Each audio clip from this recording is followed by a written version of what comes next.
Eat it! Attention isn't given, it's taken. So swallow something and matter! Or don't, no one's forcing you, but the freshman with cat ears is watching, and if you want her to open up, then it's time for you to open up. Oh, so here's how to farm clout in college. Number 1, tap everyone. College is your best chance at clapping cheeks. You're surrounded by other horned up teens eager to piss off their parents. A simple, hey, aren't you in my chem class, is all you need sometimes. Normally an attractive person gets approached all the time, but in college there's so many banging people in a tight space that many dime pieces get overlooked. So now is your opportunity. Remember, smashing isn't about how good looking or charismatic you are, it's about persistence. Think of it like Pokemon. You don't need to be super effective, you just need to keep throwing balls. Now eventually you might catch feelings, but whatever you do, don't make it official. Dating someone in college is like going to a buffet and ordering a salad. Like, don't you want to taste other things?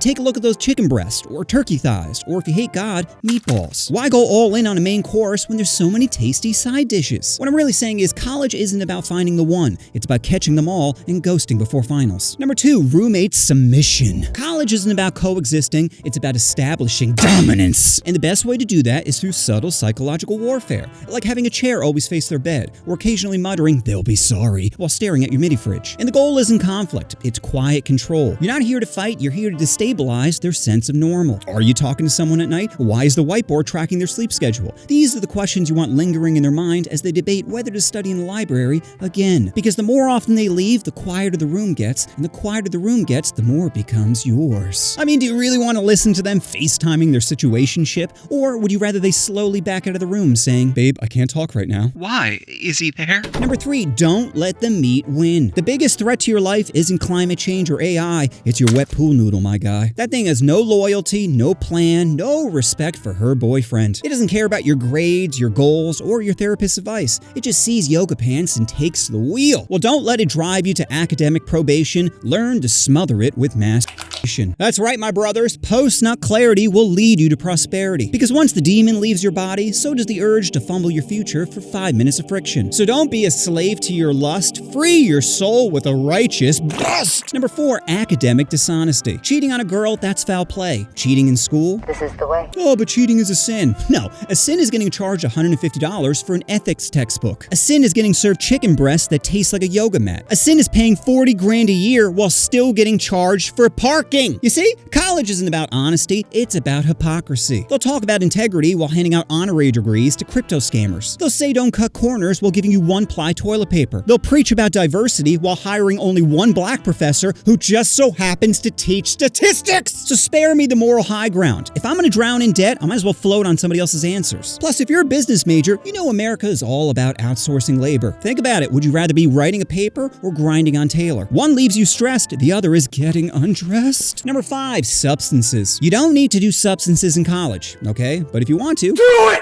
Don't let responsibility take the wheel. Let that edible teach you how to feel. You see, college is all about rebranding bad decisions as character development. Think about it. Blacking out before the party starts, that's time management. Taking a mystery pill and wandering into a stranger's room, that's networking. Drunk confessing your childhood trauma to a girl who just wanted a lighter, that's vulnerability. See? You're growing, evolving, building your lore. Now, with that said, there's a big difference between getting lit and ruining your shit. So here are 5 tips to keep you from spiraling. Number 1, wait for the edible to kick in. 10 minutes of patience is better than 6 hours of, am I dying? Number 2, do not combine substances. This isn't Minecraft. You can't stack random potions and expect a buff. Number 3, do not trip alone. Solo trips are public safety hazards. You'll go searching for peace and find a Prius. Number 4, never try nicotine. One hit is a lifelong subscription to being a fiend. And number 5, escaping isn't healing. Getting faded might pause the pain, but it doesn't delete the file. It's still running in the background, and the more you avoid it, the more your brain begins to buffer. So stop refreshing distractions and finally debug what keeps making you crash. Number 6, alpha, beta, blackout. Hey, are you lonely, narcissistic, and craving validation? Well,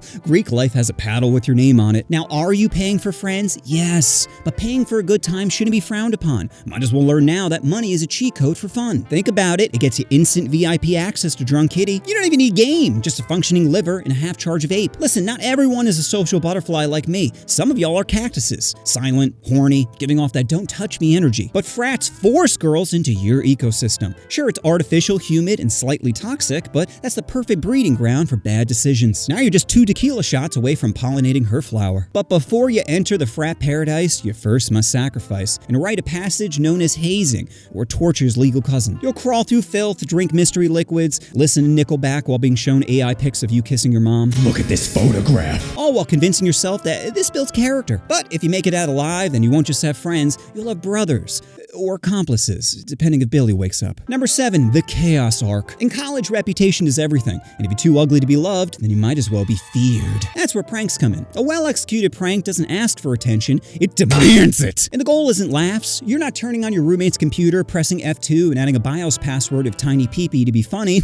No, you're doing it because you have a god complex. You have the power to reshape their reality, to download paranoia like it's a software update. Did the fire alarm just whisper their name? Maybe. Or maybe that's just the universe bending to your will. Now you're not some faceless freshman. No, you're the campus myth. The story they tell during orientation. The reason someone checks behind the shower curtain before taking a piss. Because being normal in college is forgettable. But being the reason someone develops trust issues, that's legacy. So that's my video on how to be a sociopath. Farm Clout, that was it. But if there's one thing college has taught me, it's the real value isn't the degree, it's the people. The ones who carried you home. The ones who made you laugh during breakdowns. The ones who reminded you that you are not alone. Everyone talks about the cost of college, but what's the cost of not going? How much value is a friendship? Is a late night talk? Is rocking back and forth from laughter worth to you? I just don't think it's a good investment. Bro, take a look around. The world's currently on fire. AI is about to take all of our jobs, no one can afford a house, and critical thinkers about to be put into camps. So stop budgeting for a future that might not exist and start investing into a present you can actually enjoy.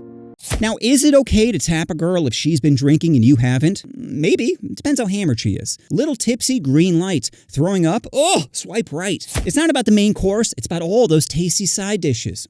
Don't wife up the first appetizer. Dessert might walk late into class. Hallucinations are a group activity. Tripping alone is how you end up following your therapist on Instagram. Integrity? Are you serious? If your football coach is making $10 million a year, then you're not a school. You're a merch store with a degree side hustle. In college, everyone's either selling, sharing, or too high to notice that you took some. Stealing? No. I'm just helping combat my friend's addiction with my addiction. You're not spiraling, okay? You're just deep into your experimental arc. Listen, if you can't get high and maintain at least a C average, then maybe success just isn't your thing. Pretending to be asleep is my go-to strat. Confrontation means I have to look at it in the daylight. Oh, no. Eyes closed, ho will go. Stop chasing cheeks and start chasing purpose. I'm tired of Nepo baby professors telling me hard work pays off.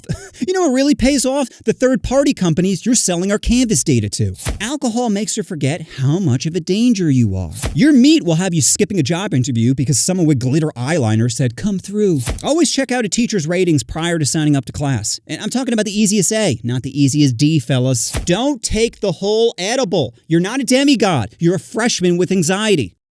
You know what you want to do. Oh, you want to push that subscribe button. Oh, push the button.